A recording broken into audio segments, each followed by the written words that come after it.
la province, avant, s'est portée pas trop bien, mais aujourd'hui, on peut dire que la province se porte mieux. Je ne peux pas dire que la province se porte très bien parce que les imperfections ne manquent jamais. Jacques Yeboah a lutté sérieusement à ce qui est la paix entre communautés. Donc le chef du président de la République voudrait bien qu'on modifie un tout petit peu la Constitution. Bon, la modifier à 100% ou partiellement, question mark, mais je pense que l'intérêt du pays devrait primer devrait primer plus. Vous répondez par des noms seulement. Des noms. Vous citez des noms seulement des gens. Des noms des gens. Les noms des gens, les noms des personnes. Ok. Le meilleur acteur politique du Haut-Katanga.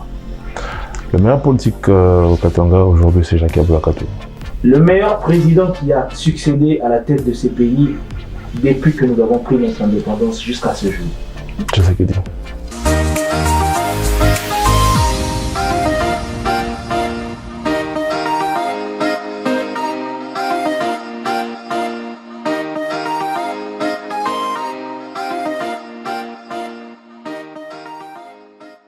Les jeunes, avenir de demain, d'ailleurs certains sont déjà aux affaires de la gestion de la Respublica.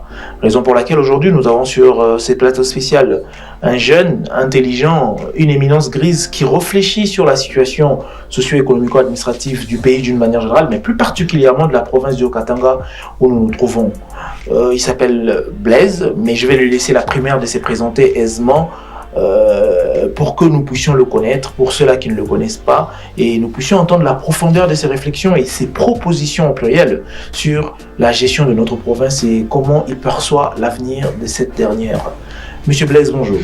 Bonjour. On vous appelle Blaise, ça vous suffit comme présentation ou il y a certainement par ricochet quelques éléments à ajouter? Merci pour la parole. On m'appelle Blaise Monsengue. Je suis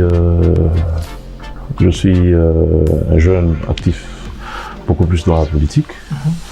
Je suis licencié en relations internationales à la faculté de sciences sociales et politiques administratives à l'université de Lubumbashi. Et je suis par ricochet comme éducant dans la province du Haut-Katanga. Également, je travaille au gouvernement de province, beaucoup plus dans la direction de la brigade antifraude. C'est là que je suis inspecteur, c'est là que nous exerçons notre métier, également la politique nous la faisons y compris. Alors, vous êtes de l'Union Sacrée, on aura appris, mais d'une manière générale, comment se porte l'Union Sacrée? Dans l'ensemble, l'Union Sacrée se porte mieux, c'est pour ne pas dire bien, ça se porte mieux. En attendant la sortie officielle du gouvernement, en province également la sortie officielle du gouvernement provincial. Donc jusqu'aujourd'hui, dans l'ensemble, ça se porte mieux. Alors, vous avez dit que ça se porte mieux parce que peut-être vous faites partie de cette famille-là, on ne dit pas le mal de la famille à l'extérieur, mais ça se sent qu'il y a trop de divergences, même en termes de nomination pour les installations des institutions de l'État qui doivent fonctionner. Nous avons cumulé 5 mois déjà de retard depuis la dernière prestation de serment de l'actuel chef de l'État, Félix Antoine Tshombo-Tshekedi. Comment expliquez-vous ces tractations? On sent dans l'Union Sacrée, plus pour par exemple l'installation de l'Assemblée nationale, qui cause de problèmes. Et comment expliquez-vous ce retard pour nous amener à un gouvernement qui doit déjà changer les choses? Vous avez raison, ça fait 5 mois déjà qu'il y a un retard comme pas possible. Et j'estime que le président de la République est informé, est au courant de ce qui se passe. Et incessamment, il y aura des élections au niveau de l'Assemblée nationale. C'est où tout va se définir. Mais pour l'instant, c'est vrai qu'il y a un retard sur tout le plan, mais incessamment, le gouvernement va bientôt sortir et que les institutions vont devoir avancer, décoller et tout ça. Certes, je ne refuse pas que ce retard-là est dû aux élections de l'Assemblée nationale, où il y a eu des tractations. tout le monde veut devenir XY. Alors cependant, nous allons attendre que, déjà que l'Union sacrée s'est déjà décidée sur le président, mais seulement il y a eu de petits problèmes à l'interne, qui d'ailleurs on est en train d'arranger tant soit peu. Dans peu de jours ici, il y aura élection et bref, dans un mois, je crois qu'il y aura déjà le gouvernement qui va devoir sortir. Ouais. Alors, M. Blaise, nous rentrons en province, puisque vous êtes un jeune intellectuel leader de la province du Haut-Katanga. C'est là où bat nos cœurs. Nous aimerions savoir, vous sentez que la province du Haut-Katanga se porte bien sur le plan administratif? Je dirais oui. La province du Haut-Katanga se porte très bien. Certes, des petits problèmes ne manquent jamais. Des petites tractations, voulais-je dire, ne manquent jamais. Mais dans l'ensemble, la province se porte mieux. Depuis les élections du gouverneur de province, à la tête de notre province du Haut-Katanga, la province se porte mieux. La province se porte mieux, oui. Ok. Le gouverneur Jacques Yaboula, comment vous avez accueilli sa reconduction en tant que gouverneur? Une joie ou une pièce de réflexion? Une joie, en même temps une pièce de réflexion, parce que lui-même l'a dit, il y a eu des erreurs dans le passé.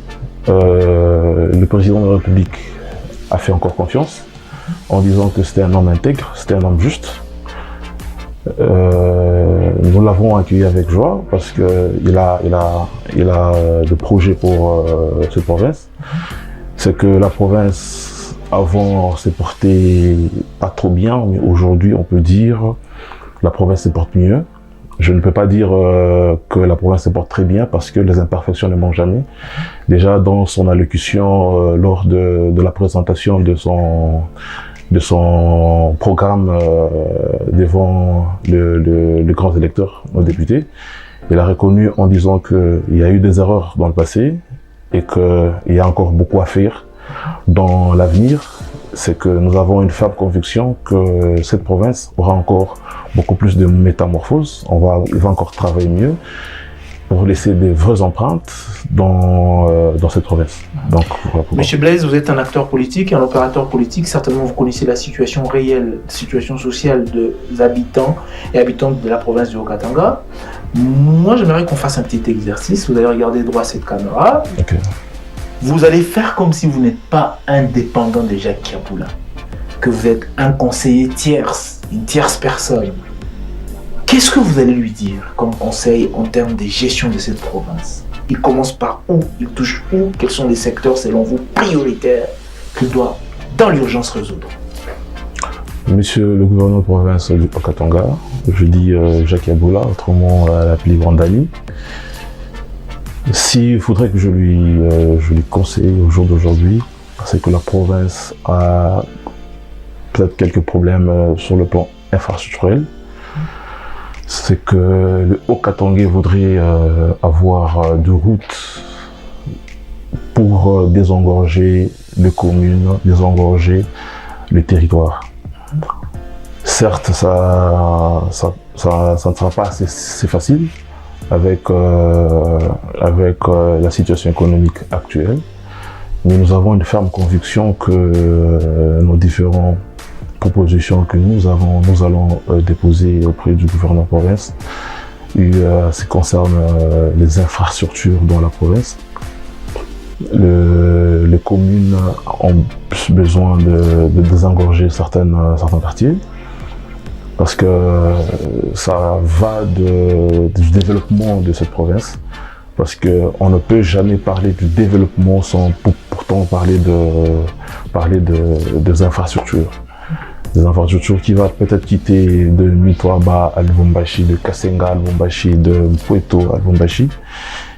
Et au jour d'aujourd'hui, je n'ose pas croire que certains nous auraient oublié qu'il vient à peine de lancer une route de 30 km de contournement qui va quitter Kipushi vers la route d'Ikasi. C'est une route qui va prendre pratiquement 30 km. C'est déjà quelque chose à féliciter. Mais que cela ne s'arrête pas là. Il y a encore beaucoup à faire. Les routes de cette province, quelques routes connaissent de sérieux problèmes. Je ne suis pas venu seulement pour acclamer, mais également pour donner un bon conseil à notre gouverneur, à notre vaillant gouverneur de province, c'est que de routes ont des sérieux problèmes, mais incessamment, nous allons déposer des projets de différentes routes que nous aimerions que la province s'y attelle beaucoup plus, laisser un emprunt, parce que je sais que les 5 ans qui est devant vous, c'est le dernier 5 ans, alors laisser un emprunt dans la tête de Haut-Katanga. Je sais que le Haut-Katanga attend de vous beaucoup de choses, beaucoup de grandes choses. On ne peut pas seulement parler de routes dans cette province, mais cependant, il y a des sociales qui vous attendent. Mais je sais que tout partira des infrastructures. Une fois que nous avons des infrastructures à la hauteur de cette province, on va plutôt parler de routes purement agricoles, et que si ce genre de routes, si ces routes sont plus réhabilitées ou construites, c'est que ça va faire assez que tout ce qui est à l'intérieur de la province va devoir descendre dans de grandes villes, et cela va booster l'économie de cette province. Alors, Monsieur Blaise, nous aimerions que vous puissiez cette fois-ci se faire avocat. Là, je vous ai senti dans votre peau de conseiller, mais là, maintenant, vous allez être défenseur. Quel secteur toucherez-vous pour dire que les bilans de Jacques Kaboula Katwe Wandani, les premiers quinquennats de Jacques Kaboula Katwe Wandani étaient largement positifs? Contrairement à tous ces rétracteurs, ceux qui disent qu'il a échoué, il ne méritait pas encore un travail conduit. Donnez-nous seulement peut-être 3 ou 4, voire 5 exemples qui montrent le côté positif de son quinquennat qui vient de s'achever. Il est vrai que nous sommes tous dans cette province du Haut-Katanga. Il y a eu des tractations comme pas possible sur le plan communautaire. Et que Jacques Kaboula a lutté sérieusement à ce qui est la paix entre communautés. Vous êtes sans ignorer qu'il y a eu des tensions comme pas possible entre les deux communautés kassaiennes et katangaises. Mais il a longuement lutté, travaillé dur pour instaurer la paix au sein de nos deux communautés. Aller même plus loin, nommer ceux qui n'étaient pas de cette province. Ce sont des choses vraiment à louer. Où il a sérieusement combattu le tribalisme sur tout le plan. Quand vous regardez bien dans son cabinet, il y a même d'autres tribus qui sont ses conseillers du Haut-Katanga. Il n'est pas seulement purement Haut-Katanga et tout consort, mais il réfléchit en termes d'unité, il réfléchit en termes de vivre ensemble. Et je pourrais également ajouter, les infrastructures ont été touchées. Il est vrai qu'il a trouvé une province vraiment par terre, c'est qu'il faut le dire. Mais il a commencé avec quelques routes désengorgées aujourd'hui. Nous avons par exemple des routes qui va dans la commune de la Kenya. Il a purement réhabilité. Il a fait également des routes, il a créé carrément des routes qui quittent la Cité des Jeunes, qui passe devant Cité des Jeunes jusqu'à Kilobé-Lobé. Il a fait une route de quitter Kilobé-Lobé jusqu'à Kamasaka. Ce sont des points positifs auxquels nous le reconnaissons. Il a donné des intrants agricoles aux fermiers, aux grands fermiers.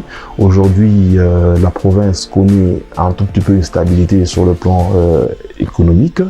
Certes, on ne doit pas parler du 100%, mais du moins, il a touché quelques points où il a donné des intrants aux fermiers, et que ce fermier, au retour, ils ont donné 15% de leur récolte, et que les 15%, il en a fait de farine purement au Katanga. Et au jour d'aujourd'hui, nous avons des stocks de plusieurs provisions également, de maïs. et qui jusqu'au jour d'aujourd'hui, ce sont des stocks stratégiques qui sont là, bel et bien là.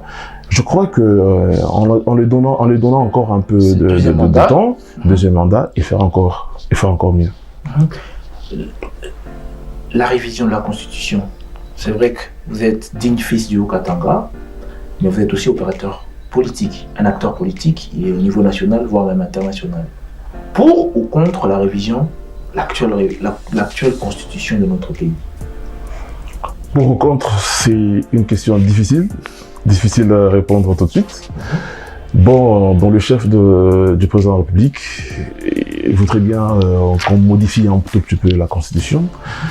Bon, la modifier à 100% ou partiellement, question mark, mais je pense que l'intérêt du pays devrait primer devrait primer plus.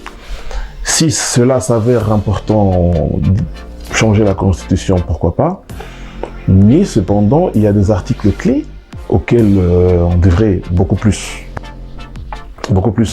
préserver.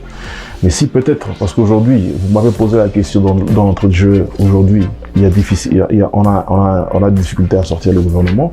Pourquoi? Parce que il faut d'abord installer le bureau définitif, reconnaître le Premier ministre, installer, d'abord, avant de reconnaître le Premier ministre, il fallait mettre en place la personne qui va détecter la majorité consort. Je pense que c'est très long. Je pense sincèrement c'est vraiment long et ça bloque l'avancement de ce pays. Je pense que c'est l'une des choses auxquelles on devrait beaucoup plus s'atteler. Est-ce qu'il n'y a-t-il pas moyen, quand le président passe, directement il nomme un Premier ministre et le Premier ministre au retour regarde et on nomme directement un Premier ministre et tout consort et l'avancement du pays.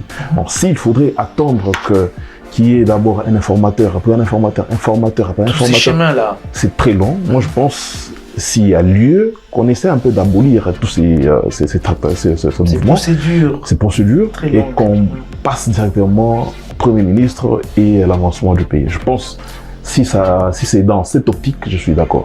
Mais si c'est dans l'optique de dire qu'on s'éternise au pouvoir, je pense que là, il y aura trop de problèmes, il y aura trop de tractations, il y aura trop Alors, on ne voudrait vraiment pas qu'on redescende encore dans cette tractation et tout consort, mais tout ce que nous voulons, c'est que ce pays aille de l'avant. Tout ce que nous voulons, c'est que on parle du développement, on parle de la paix. Il n'y a jamais eu la paix sans le développement. Nous allons lentement, mais sûrement vers la fin de notre interview.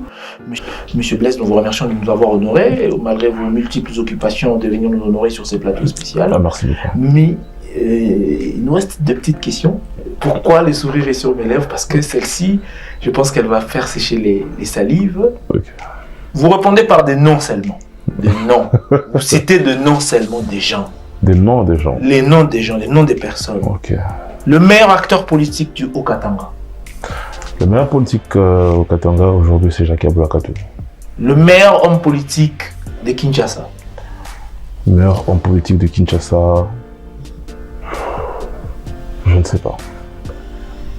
Le meilleur président qui a succédé à la tête de ces pays depuis que nous avons pris notre indépendance jusqu'à ce jour. Tshisekedi. Monsieur Félix Tshisekedi Tshilombo. Monsieur Félix Antoine Tshilombo Tshisekedi. Le meilleur maire de la ville de Lubumbashi. Lauriane Mort.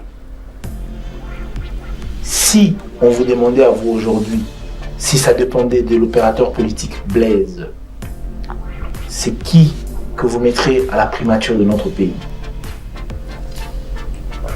Pour dire vrai, pour être sincère, on parle du Katangais ou bien on parle en général? On parle en général, parce que le Premier ministre est national. Bon, j'ai côtoyé quelques acteurs politiques dans notre pays. Et ce n'est pas du fanatisme ou de la fatellerie. Je sais que tous ceux qui ont rencontré Jacques Aboula, qui étaient contre sa politique, peut-être ils l'ont vu de loin, peut-être ils n'ont jamais approché. Je ne le dis pas parce que je suis un communicant, mais je le dis comme acteur politique. Tous ceux qui l'ont rencontré, après leur rencontre, ils ont été pour sa politique. Moi, je me dis même que Jacques Aboula à la tête de la primature, il y a beaucoup de choses qui vont changer. Beaucoup de choses. Je ne suis pas un prophète, mais j'ai une ferme conviction qu'après le gouvernorat, il prendra la primature. Parce qu'il en est capable, il a ses atouts. Et pourquoi pourquoi pas lui donner également cette chance. En tout cas, moi personnellement, je vois Excellence Jacques Abdelakoté comme Premier ministre. Merci M. Blaise. Nous allons finir cette émission avec cette note. Un mot pour la situation sécuritaire de l'Est de notre pays. Cette question s'avère très difficile. Ça fait plus de 25 ans, 30 ans que notre pays connaît cette guerre injustement. La malchance que nous avons parce que nous avons de minerais, je ne sais pas, ou que notre administration ou que notre armée a un problème, je ne sais pas. Mais tout ce que nous voulons, c'est que la paix revienne au pays.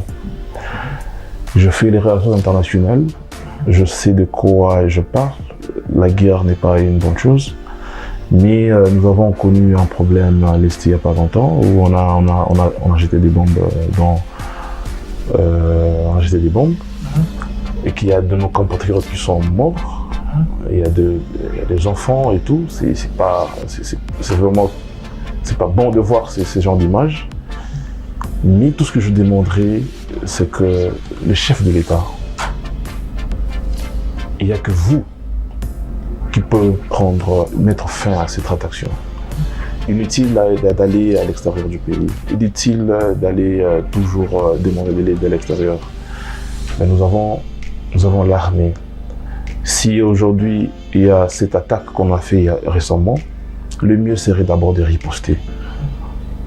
Parce que la relation de puissance nous exige cela.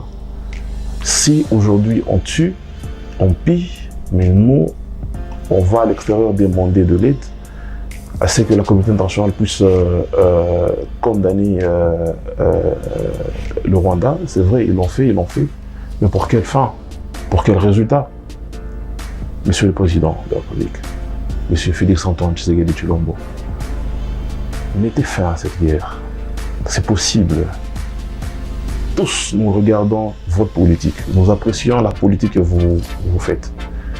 Mais inutile de voyager, inutile d'aller à l'extérieur. Ripostons, faisons peur à l'extérieur. Et la communauté internationale comprendra la vengeance, c'est quoi, le message que nous leur avions donné depuis des décennies. Et il est temps de passer à la riposte, je pense que c'est beaucoup plus mieux également. Merci. Merci, M. Blaise, nous vous remercions. C'est moi qui vous remercie de m'avoir invité aujourd'hui sur votre plateau. Ça n'a pas été facile, mais je vous dis sincèrement merci. Je crois que prochainement, je passerai encore pour plus de détails, pour Bien plus sûr, de ce sera avec sujets. un plaisir. Ce sera avec un plaisir. Merci beaucoup. Quant à moi, je vous dis merci. Je dis merci à toute l'équipe qui m'a accompagné, Ral Kalwisha et M. Marcel. On se revoit prochainement avec le même réel plaisir.